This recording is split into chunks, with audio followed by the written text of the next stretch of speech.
Hello dear students, welcome back to the video classes of class 7 science, and today we are going to learn chapter number 3, that is materials of daily use. And this is the part second of this chapter. In the previous part, that is in part first, we have already discussed about the wool fibers, and in this part we are going to learn about the silk fibers. In this part,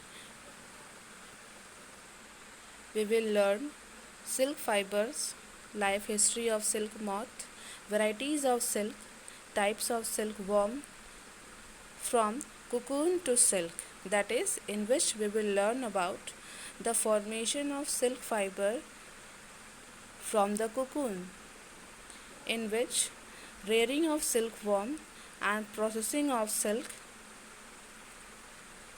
Thereafter, we will learn about grades of silk fibers, and at the last, silk proteins and properties of silk fibers.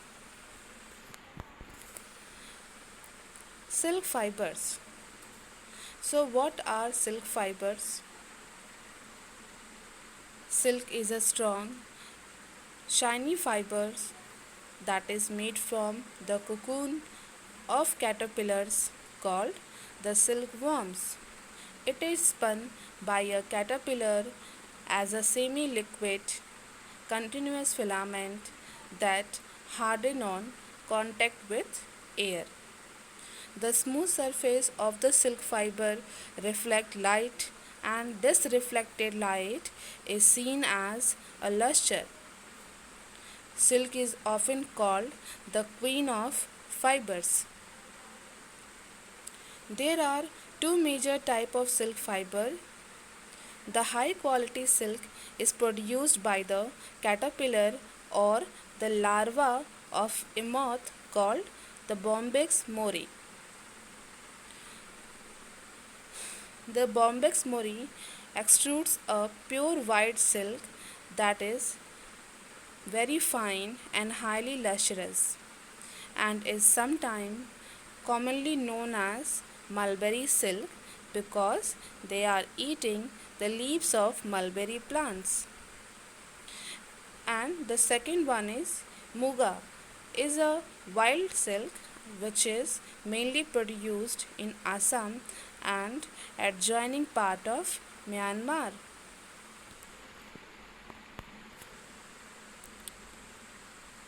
History of silk. Silk was first discovered and developed in ancient time in China.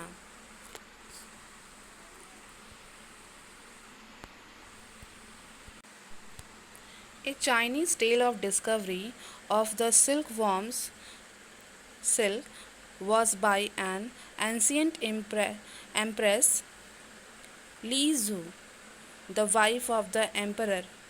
She was drinking tea under a tea tree when a silk cocoon fell into her tea, and the hot tea loosened the long strand of silk. As she picked it out and started to wrap the silk threads around her fingers, she slowly felt a warm sensation. When the silk ran out, she saw a small larva. She realized that this caterpillar larva was the source of silk, and she taught this to the people, and it became widespread. Life history of silk moth. Silk moth.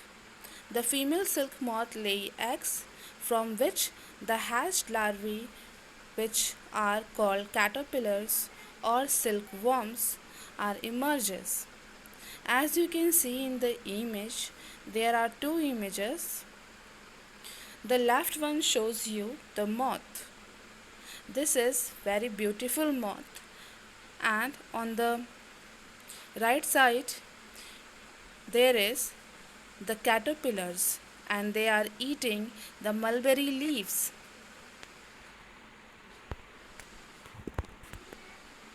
pupa.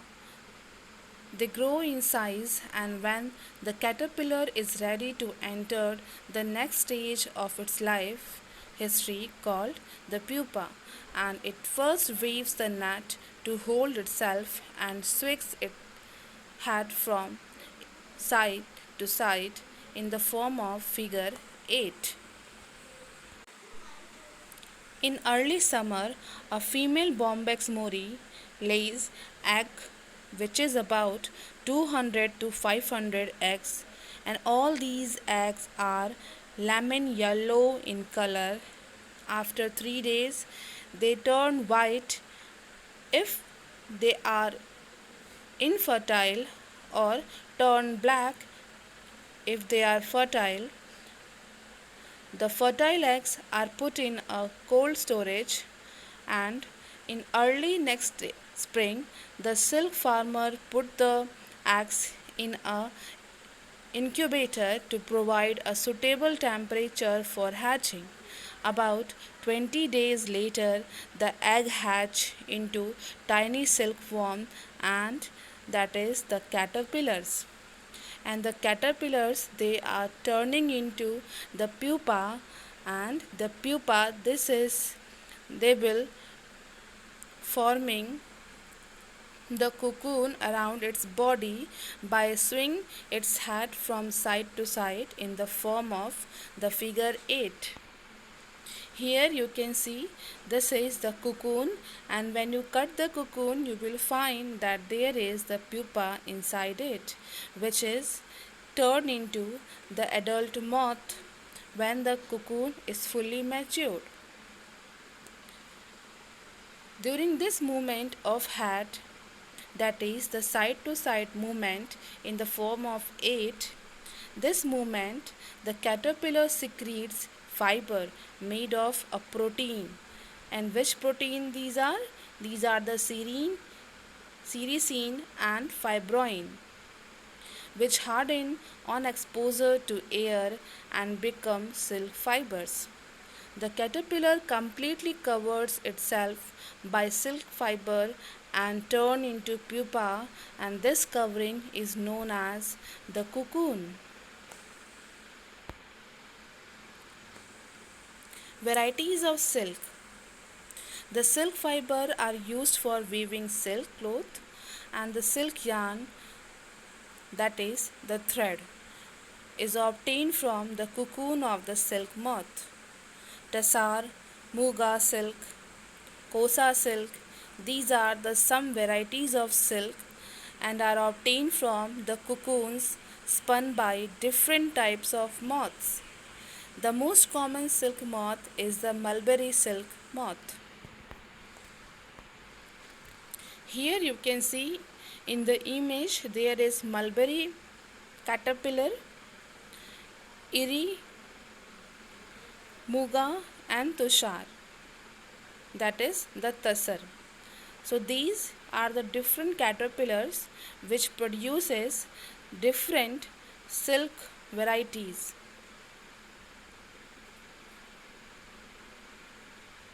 And these silk varieties they are incredible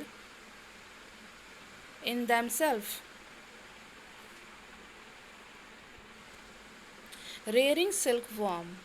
So in early summer, as we all know, this is done by the rearers.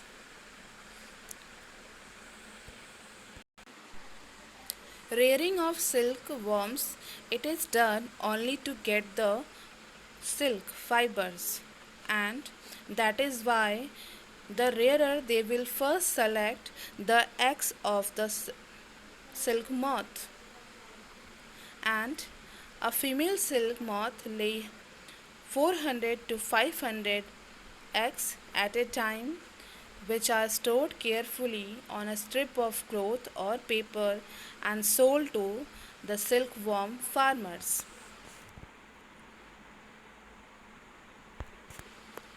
The farmer keep egg under hygienic and suitable condition of temperature and humidity. It is very important for the egg to keep it in a hygienic condition, or to provide it a suitable temperature and humidity. As you can see in the image that this moth is laying egg, and these eggs are yellow in color and these are very small. So the rearer, they will collect this egg and they will send it to the farmers who do the process of rearing and wait for the hatching of these eggs by providing suitable temperature and humidity. As you can see in the image that this yellow egg, from this the larva is hatched out, and these are very tiny and black in color. So the eggs are warmed to a suitable temperature for the larvae to hatch from the eggs, which is done when mulberry trees bear a fresh crop of leaves. Students, this larva, these very tiny larva, now they are ready to eat their food. And what is the food of these larvae? Yes, they eat only the mulberry leaves. Those who rear these silkworm, they will grow the mulberry plants so that they will give the leaf of these plants to the caterpillars. The work of these caterpillar is only to eat the leaves and grow their size. Here you can see this rearing is done in a big track. Here there are so many caterpillars and they are with the mulberry leaves. During this stage, the caterpillars, they are only eating the mulberry leaves and growing their size. But at a time come when they will stop the eating, and at that time these caterpillars are separated from each other, and now they are ready to spin or to form a cocoon around it.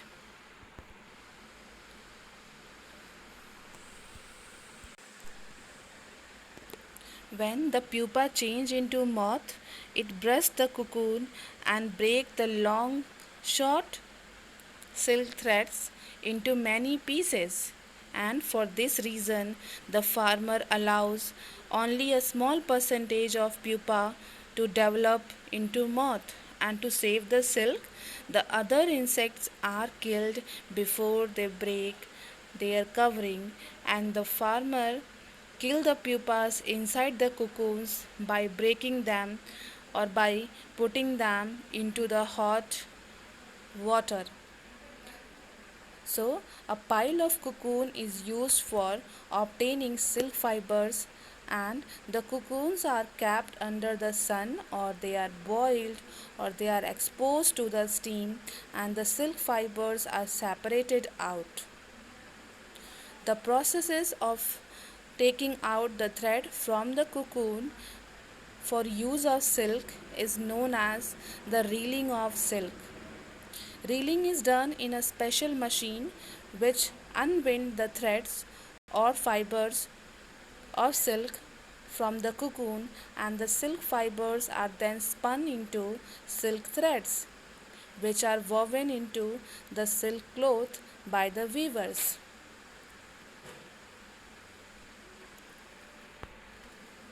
Here you can see the life cycle of silkworm. First, the moth, they will produces the egg.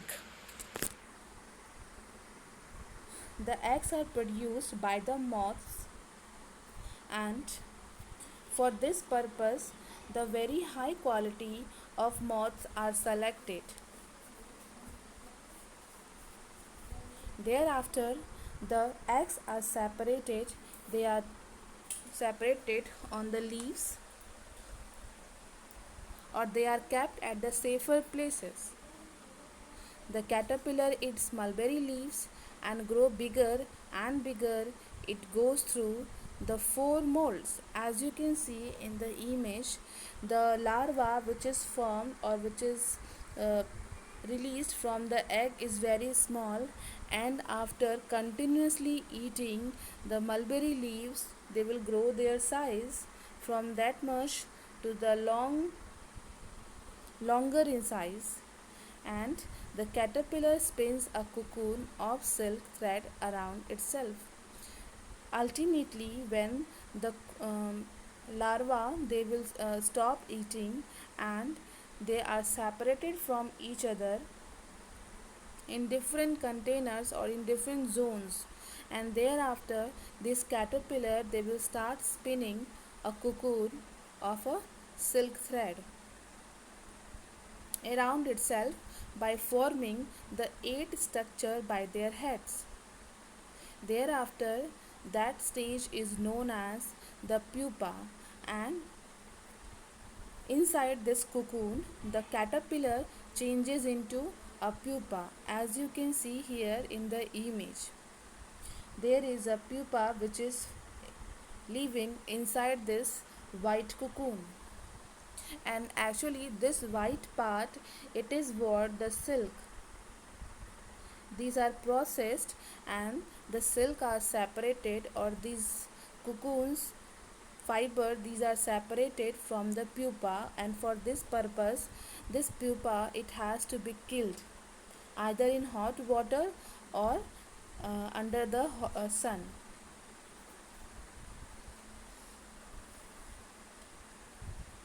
And this fiber, this is what the people, they will use. They unwind the silk threads from the cocoon to weave into a silk cloth. And if the cocoon is left, the pupa is not killed, then this pupa is turned into the moth. As we can see here, this moth is coming out from this pupa, and thereafter they will again producing so many eggs, and thereafter this cycle is continued. But most of the farmer, they will not allow to do this process. They will kill the pupa at this stage, and the moth is not formed.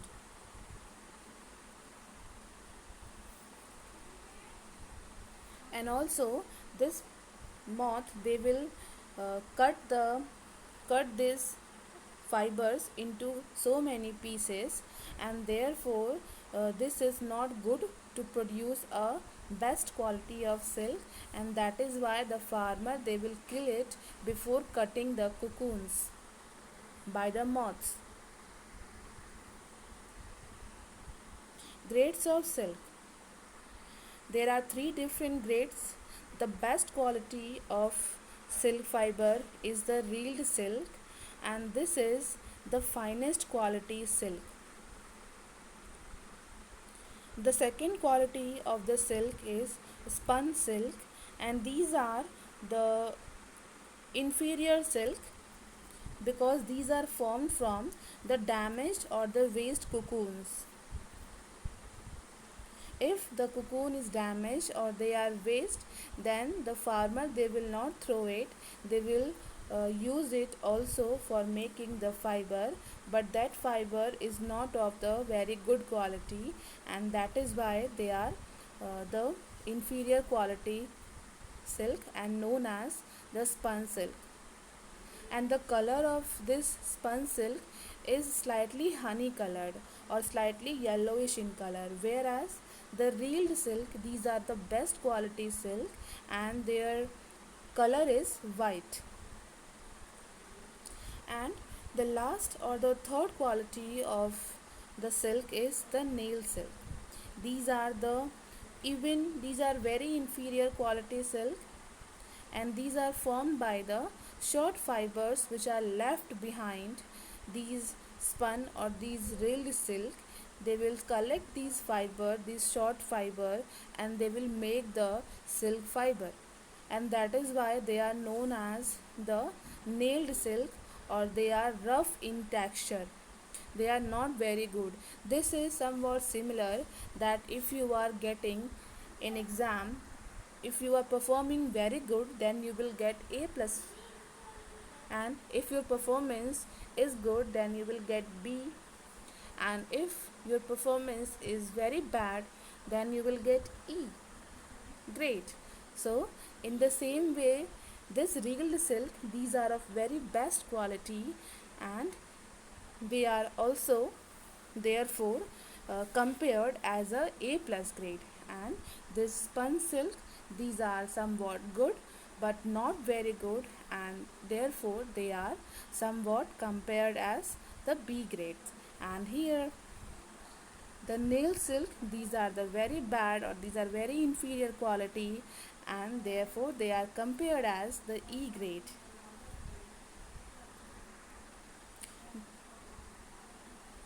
Here you can see in this image, I want to show you that how the size of these caterpillar is increased.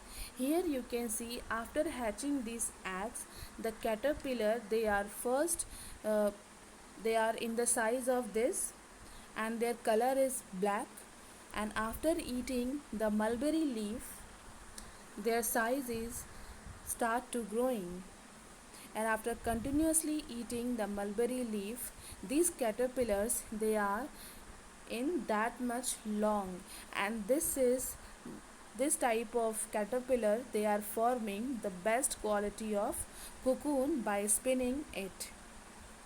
Here you can see the cocoon is spun, it is spun by the caterpillars, and here there is the pupa which is inside this cocoon. Students, this is not very good that for our use, for our need, we kill a animal.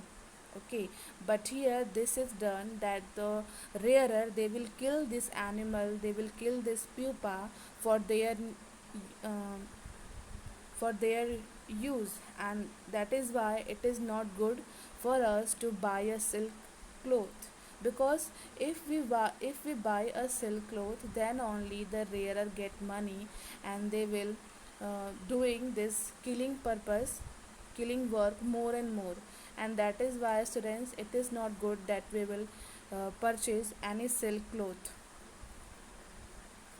Thereafter, you will see that there are the best quality of moth are selected for giving the eggs, and these eggs are very fine, and these are used for the production of this type of larvae.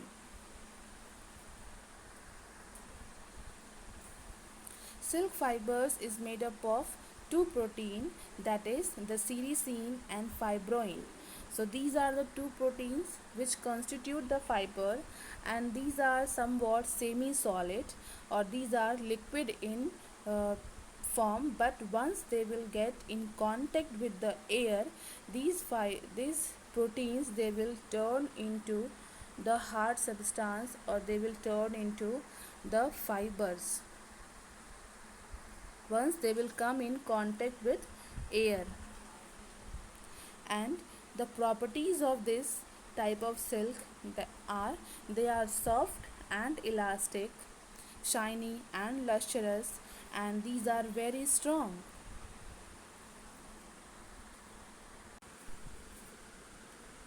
And also the soft silk yarn is as strong as a synthetic fiber, and compared to a thread of the steel. This silk cloth, they keep us warm in winter and cool in summer. Silk cloth can be dyed before or after the weaving.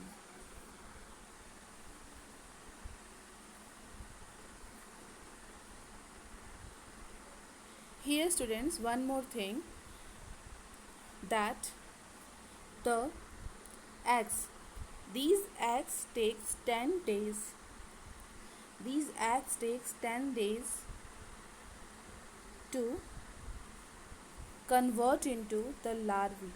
That is, for the hatching, it takes approximately 10 days, and thereafter these larvae, they will take 4 to 6 weeks to form a cocoon around it.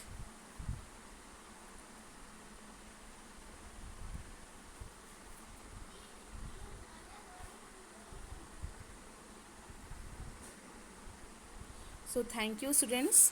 Thanks for watching this video and keep on revising. Stay home, stay safe.